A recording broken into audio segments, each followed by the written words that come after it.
हैं देश के प्रधानमंत्री, दूसरे हैं देश की संसद सदस्यता गंवा चुके नेता। एक को दुनिया में हिंदुस्तान के प्रतिनिधि के नाते प्रेम और सम्मान मिलता है, दूसरे को उनके प्रायोजित कार्यक्रम में भी भारत विरोधी नारेबाजी का सामना करना पड़ता है। हमारे देश की सियासत की विडंबना ये है कि 140 करोड़ भारतीयों के प्रतिनिधि को विदेशी जमीन पर मिलने वाले सम्मान, प्यार और प्रतिष्ठा की तुलना विपक्षी दल के एक ऐसे नेता के विदेशी दौरों से की जा रही है जिन्होंने अनियंत्रित विचार, वाणी और व्यवहार से वायनाड के 7 लाख लोगों के प्रतिनिधित्व का अधिकार भी गंवा दिया। एक बार फिर कांग्रेस नेता राहुल गांधी विदेशी जमीन पर जाकर ऐसी बातें कर रहे हैं, बयान दे रहे हैं जिसमें बात बात पर सवाल खड़े हो रहे हैं। विदेश में राहुल के अभी 4 दिन गुजरे नहीं, 8 विवाद हो चुके हैं। राहुल गांधी के कार्यक्रम में राष्ट्रगान बजता है, कोई खड़ा नहीं होता तो राष्ट्र का अपमान होता है। राहुल गांधी पीएम मोदी को मीडियोकर, सर्वज्ञानी बताकर तंज कसते हैं तो देश के प्रधानमंत्री का अपमान होता है। राहुल गांधी पीएम मोदी के संसद में साष्टांग प्रणाम का मजाक उड़ाते हैं तो हिंदू धर्म का अपमान होता है। राहुल अपनी सांसदी छीने जाने पर हैरानी जताते हैं तो भारत की न्यायपालिका का अपमान होता है। वो अल्पसंख्यकों में डर की अफवाह फैलाते हैं तो भारतीय लोकतंत्र का अपमान होता है। देश पर एक भाषा थोपने की अफवाह फैलाते हैं तो देश की एकता का अपमान होता है।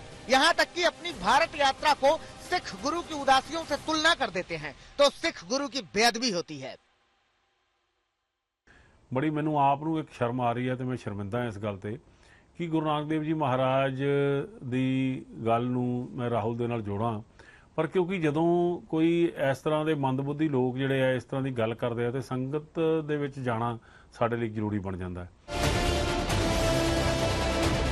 दरअसल राहुल गांधी ने अपनी भारत जोड़ो यात्रा की तुलना गुरु नानक देव जी की उदासियों से की थी। ऊपर से ये भी कह दिया था कि गुरु नानक देव जी थाईलैंड भी गए थे। ऐसे तथ्यहीन बयानों की संवेदनशीलता और प्रभाव का अंदाजा लगाए बिना ही राहुल गांधी ने अभिव्यक्ति का झंडा उठाए देश के मौजूदा हालात पर और भी कई टिप्पणियां की हैं। You cannot simply ignore the manufacturing might of China.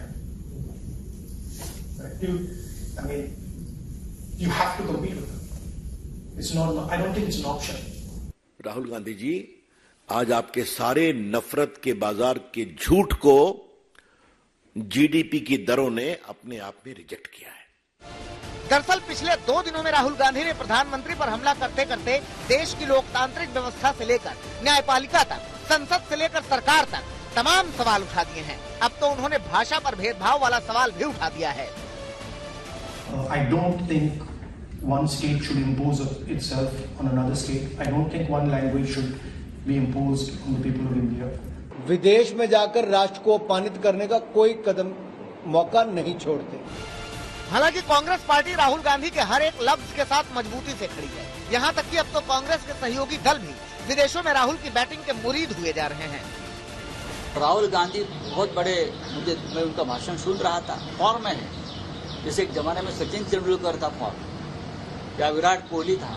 जोरदार बैटिंग उनकी चल रही है और उनके भाषण सुनने के लिए जो लोग आ रहे हैं वो भाड़े के तट्टू नहीं है।